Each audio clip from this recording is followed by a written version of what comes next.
Welcome to my channel. आज मैं आपको केंद्रीय विद्यालय से रिलेटेड है एक प्रैक्टिस पेपर सेट है जिसमें सेक्शन सी के कुछ क्वेश्चन जो दिए हुए हैं उसी क्वेश्चन के आधारित इन क्वेश्चन को कैसे लगाते हैं, इसे सब्जेक्टिव वे के तरीके में। शॉर्टकट तरीके से लगाने का तरीका अलग होता है, लेकिन अगर आपको पेपर सॉल्व करना है तो इस टाइप के क्वेश्चन को कैसे सॉल्व करते हैं। तो सबसे पहले क्या करना होता है कि यहाँ पे मैं नीचे से शुरू कर रहा हूँ, क्योंकि यहाँ पे क्वेश्चन जो दिया है, Juhi sells a washing machine for ₹30,500। मतलब जूही ने क्या किया, वॉशिंग मशीन को कितने रुपए में बेचा, ₹13,500 में। तो ये जो है ये इसका सेलिंग प्राइस है। एसपी आपको कितना दिया है, ₹13,500 है इसका। ठीक है। अब यहाँ पे उसने क्या किया, सी लॉसेस 20% इन द बार्गेनिंग। अब उसने बार्गेनिंग कर ली। बार्गेनिंग करने पे उसको लॉस जो हुआ, लॉस का जो परसेंटेज है उसे 20% का लॉस हो गया। एक चीज हो गया। फिर what was the price at which she bought it. अब उसने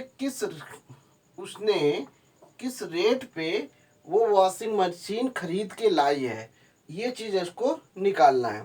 तो ये चीज़ आपको गिवन है और आपको क्या चाहिए, एसपी आपको पता है, लॉस का परसेंटेज पता है, सीपी आपको निकालना है।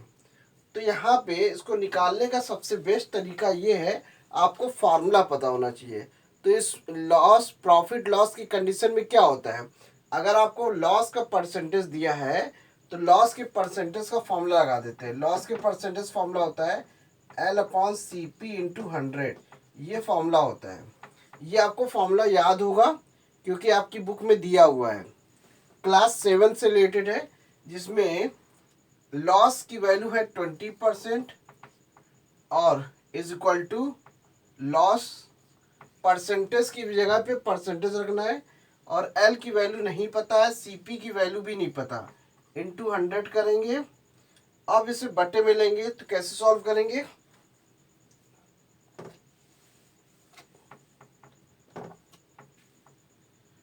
$20/100 L/CP इस तरह से निकालेंगे। यानी कि 100 की वैल्यू नीचे ले जाएंगे, मल्टीप्लाई वैल्यू दूसरी तरफ जाएगी, डिवाइड में कन्वर्ट हो जाएगी। तो ये आपको जो वैल्यू दी है उसको सॉल्व करेंगे। यानी कि एल की वैल्यू नहीं पता है ना सीपी वैल्यू, इसको ऐसे रहने देंगे। अब इसको सिंपल कर देते हैं। यहाँ पे देखिए 21 जा 20, 25 जा 100, तो ये हो गया आपका 1/5। तो जब 1/5 आया तो आपको क्या करना है, क्रॉस मल्टीप्लाई कर देना है। ऐसे 1/5 is equal to L/CP। Cross multiply करने पे क्या आया, CP is equal to 5L। यहाँ पे आया CP is equal to 5L। इस तरह से सॉल्व कर लेंगे। उसके बाद आपको ये पता होना चाहिए, कॉस्ट प्राइस तो आपने निकाल लिया इस तरीके से। अब आपको पता है लॉस की कंडीशन में फॉर्मूला क्या होता है, जब कॉस्ट प्राइस जो है सेलिंग प्राइस से ग्रेटर देन होता है तो इस कंडीशन में सीपी माइनस एसपी करना होगा। ये आपको फॉर्मूले में बताया गया होगा। अब यहाँ पे एल ऐसे रहने देंगे, सीपी की वैल्यू है 5L माइनस एसपी। यहाँ पे सेलिंग प्राइस की वैल्यू दी है 30,500। तो इसको हम क्या करेंगे, एसपी की वैल्यू इधर ले जाएंगे तो लिखेंगे क्या, सेलिंग प्राइस की वैल्यू इधर जाएगी, माइनस का है तो प्लस में हो जाएगा। तो ये हमने सेलिंग प्राइस की जगह 30,500 लिख दिया। अब ये 5L और ये L इधर आएगा तो ये 4L हो जाएगा। इस तरीके से कैलकुलेट कर लेना है। अब यहाँ पे डिवाइड कर देना है, 13,500 है और 4 से डिवाइड करेंगे। इससे आपको क्या मिल जाएगा, इससे आपको L की वैल्यू मिल जाएगी। L की वैल्यू कितना आ जाएगा, 4 3 जा 12, फिर 4 3 जा 12, बचा कितना 3, 4 7 जा 28, बचा कितना 2 बचा, 4 5 जा 20। इस तरह से L की वैल्यू आ गई कितनी, 3,375। वहां पे क्या आया था, सीपी की वैल्यू क्या थी, 5L थी, सीपी की वैल्यू 5L आई। यहाँ पे हमको क्या चाहिए था, पहले क्या निकाला था, कॉस्ट की वैल्यू क्या आई, 5L, तो ये मैंने रखा। अब यहाँ पे क्या करेंगे, कॉस्ट प्राइस निकालना है, एल की जगह पे रख देंगे, तो 3375 मल्टीप्लाई करेंगे, क्या आ जाएगा, 5 5 से 25, 5 5 से 25 हो गया, 5 7 जा 35, और 35 में 2 जोड़ा कितना हुआ, 37,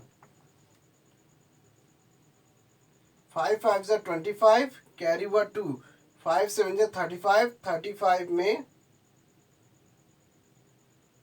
में 2 ऐड किया तो 37 कैरी हुआ 3, 5 3 जा 15, 15 में 3 जोड़ा कितना हुआ, 15 में 3 जोड़ा 18 कैरी हुआ 1, 5 3 जा 15, 15 में 1 ऐड किया तो 16, तो ये आ गया इसका कॉस्ट प्राइस 16,875 इसकी वैल्यू निकली, ये इसका कॉस्ट प्राइस हो गया। तो यानी कि क्या मतलब हुआ, इसने सेलिंग प्राइस थी 13,500 रुपीज़ और उसने 20% के लॉस पे उसने वॉशिंग मशीन बेच दिया, तो वो रेट जो निकला 16,875 आया।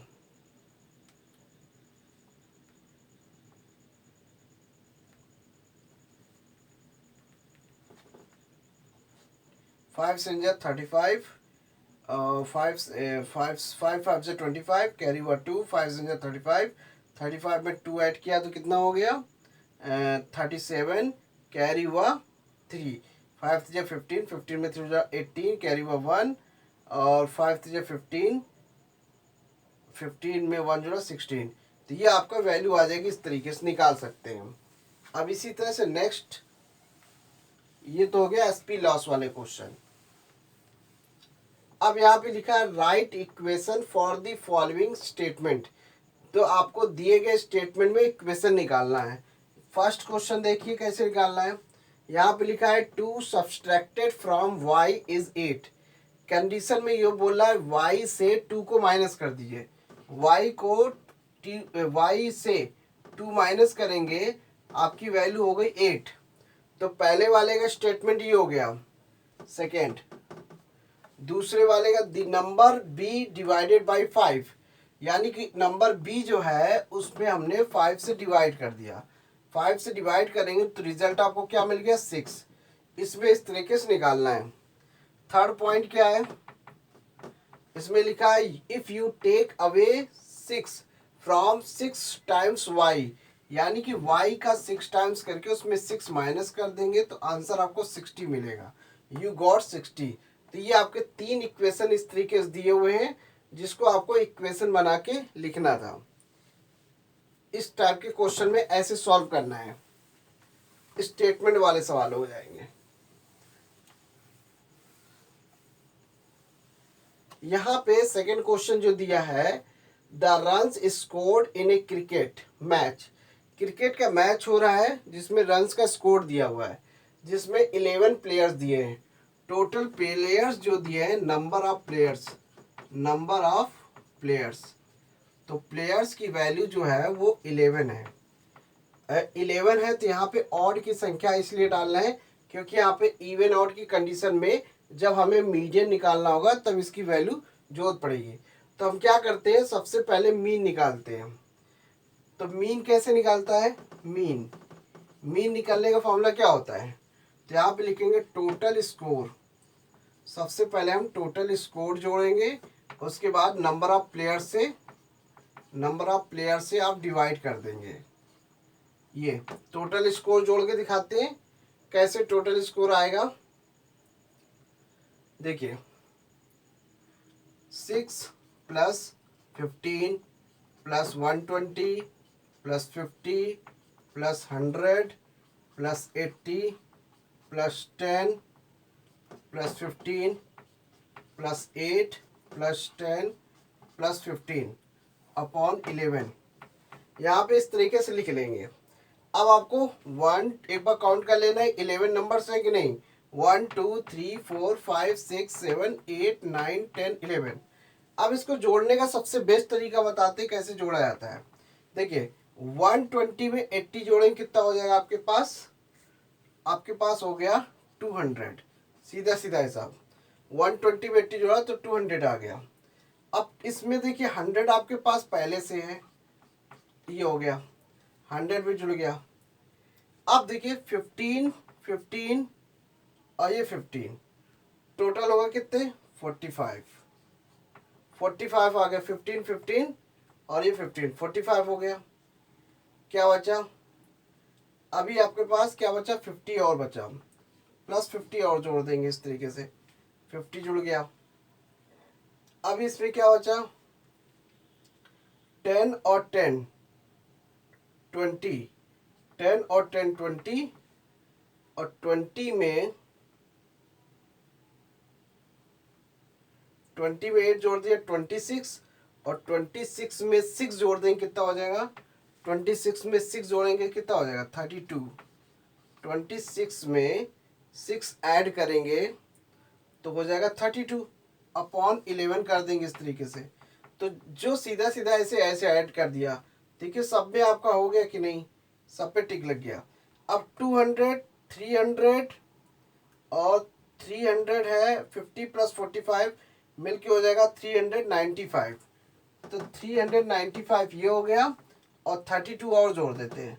32 जोड़ा तो ये कितना हुआ 7 और 9 और 3 कितना हो गया 9 और 3 12 और ये कितना हुआ 9 और 3 12 कैरी 1 तो ये 4 आ गया, 4 आ गया। अब इसका टोटलिंग कितना हुआ, टोटलिंग होगी 427 अपॉन 11 डिवाइड करके देख लीजिए कितना आएगा 11 3 जा 33, 11 3 जा 33 और क्या बचा 7 और 2 9,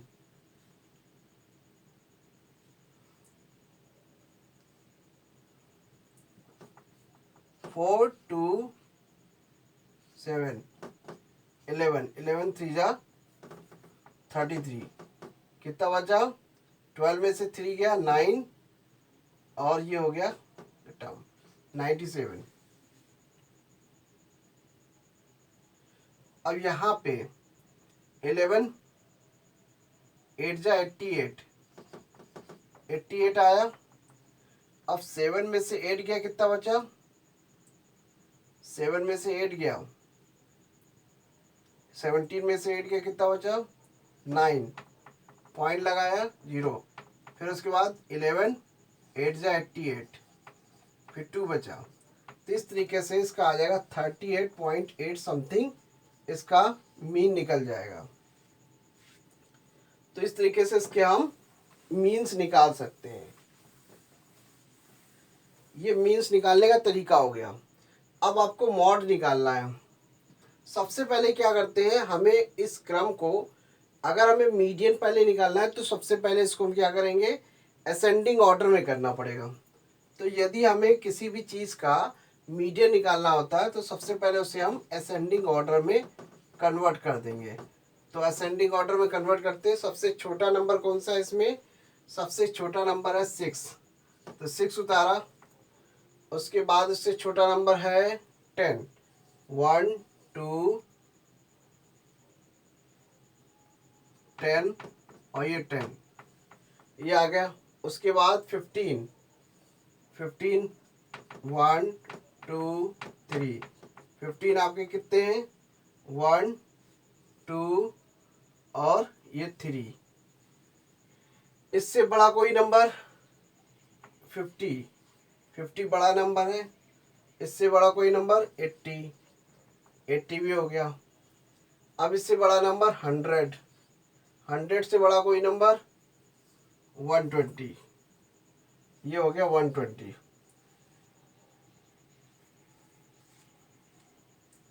एक नंबर छूट रहा है, क्या छूट रहा है 8 नंबर, यहाँ पे 8 लिख देंगे, ये नंबर आपका छूट रहा है। तो पहले 6 आएगा, 6 से बड़ा 8 आएगा, ये असेंडिंग ऑर्डर इस तरह से लग गया। यहाँ पे इस तरह से चेक करना होता है। सबसे पहले हमें नंबर को पहले देखना होता है कौन कौन से नंबर जो हैं आपके असेंडिंग ऑर्डर में लिखे जा सकते, सबसे छोटे से शुरू करते हैं। अब यहाँ पे देखना ये होता है, इसमें मॉड क्या है। सबसे पहले हम मॉड निकाले, पहले मीडियन निकाल लेते हैं। यहाँ पे मीडियन निकालने का कॉन्सेप्ट क्या होता है, मीडियन निकालने का कॉन्सेप्ट ये है, मीडियन निकालने का कॉन्सेप्ट ये है, अगर नंबर ऑफ प्लेयर्स यानी कि इस संख्या 1 2 3 4 5 6 7 8 9 10 11 टोटल जो नंबर का जो स्कोर है वो 11 प्लेयर के द्वारा ही बनाए गए हैं। तो जो 11 प्लेयर हैं उसमें नंबर ऑफ स्कोर जो है वो ऑड है। तो ऑड की कंडीशन में फॉर्मूला होता है n+1/2 टर्म्स। ये फॉर्मूला होता है मीडियन निकालने का। तो 11 + 1/2 करेंगे तो ये हो जाएगा कितना, 12/2, 2 6 12।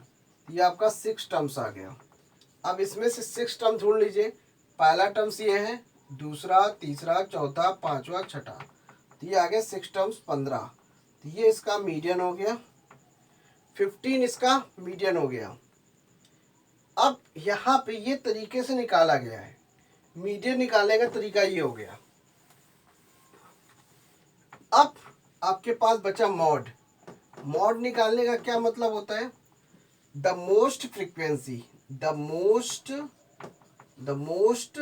Most of number, the most frequency. मतलब किसी भी डेटा का अगर फ्रीक्वेंसी जिस नंबर की ज़्यादा होगी वही आपका मॉड कहलाता है। देखिए इसमें 15 3 बार है और इसमें 10 2 बार है। तो यानी कि ये जो 15 है इसमें 15 आपके 3 बार है, इसलिए इसका मॉड जो होगा 15 आएगा।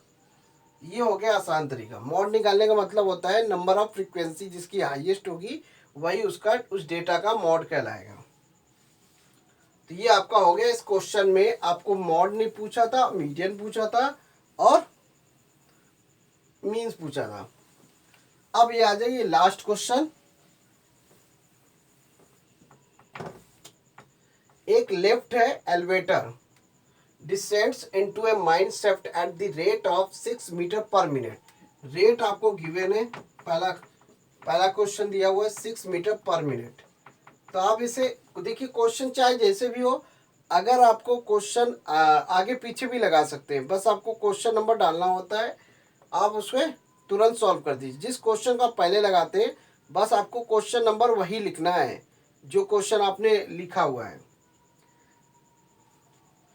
अब यहाँ पे रेट, पेपर में जो भी नंबर होगा आपको क्वेश्चन नंबर वही डालना है और सोल्यूशन आपको दिखाना है। आगे पीछे भी क्वेश्चन को सॉल्व किया जा सकता है। तो रेट है 6 मीटर पर मिनट। अब यहाँ पे रेट क्या है, अब मान लीजिए कोई लिफ्ट है, लिफ्ट ये है, लिफ्ट यहाँ पे है और ये आपका ग्राउंड लेवल है, ये आपका ग्राउंड लेवल है और ये आपका अंडरग्राउंड है, ये अंडरग्राउंड है, ये अंडरग्राउंड लेवल पे लगा हुआ है। अब यहाँ पे बोल रहा है कि अगर -350 जाना है तो ये जो रेंज है ये -350 का हो गया और जो लिफ्ट है वो 10 मीटर ग्राउंड लेवल से ऊपर है। तो 10 मीटर ग्राउंड लेवल से ऊपर है।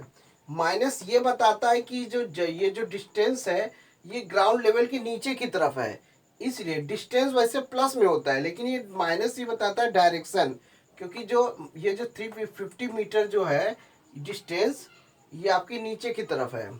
सबसे पहले टोटल डिस्टेंस देख लेते हैं। टोटल डिस्टेंस, आपको टोटल डिस्टेंस लिखनी होगी। टोटल डिस्टेंस 10 + 350 लिखना होगा। 10 + 350 टोटल आपका 360 हो जाएगा। तो ये टोटल डिस्टेंस हो गया। यहाँ माइनस को इग्नोर कर दिए क्योंकि माइनस जो है वो नीचे के ये सिर्फ डायरेक्शन दिखा रहा है कि नीचे की तरफ जा रहा है अंडरग्राउंड लेवल पे, और ये ग्राउंड लेवल से ऊपर है तो ये इसका जो साइन होगा प्लस का होगा। लेकिन आपको डिस्टेंस हमेशा दोनों को प्लस में लेके दोनों को जोड़ देना है। अब यहाँ पे टाइमिंग बताना है कि ये जो लिफ्ट है, लिफ्ट 3 यहाँ तक आने में कितना समय लेगा। टोटल डिस्टेंस कवर कर रहा है 360। तो ये डिस्टेंस अपॉन क्या होता है, डिस्टेंस अपॉन रेट, किस रेट से वो नीचे उतर रही है, यानी कि जो लिफ्ट है वो किस रेट से नीचे उतर रही है। टोटल डिस्टेंस 360 है और रेट क्या है 6 मीटर पर मिनट। 6 से भाग दे देते हैं तो 6 6 जा कितना हो जाएगा, 6 6 जा 36, ये 60 मिनट आ जाएगा। 60 मिनट आपका आंसर। कुल मिला के इसका जो है 60 मिनट आ रहा है। और आपको ये तो पता है कि घड़ी में 60 मिनट जो होता है पूरे 1 आवर के बराबर होता है, 1 आवर के बराबर। आपका ये आंसर आ जाएगा। तो कुल मिला के ये, अगर आपको पेपर को सब्जेक्टिव वे में तो करना है तो इस तरीके से करेंगे, लेकिन अगर शॉर्टकट ट्रिक्स लगाना है तो इसमें से मुश्किल से एक लाइन का ये सोल्यूशन है, बड़ी आसानी से सॉल्व हो जाएगा। तो तो इस टाइप से रिलेटेड अगर आपको सवाल आते हैं, अगर आप ये कर लेते हैं सब्जेक्टिव तरीके से, तो आपको शॉर्टकट ट्रिक से भी आपको लगाना आ जाएगा। तो thanks for watching my video, धन्यवाद।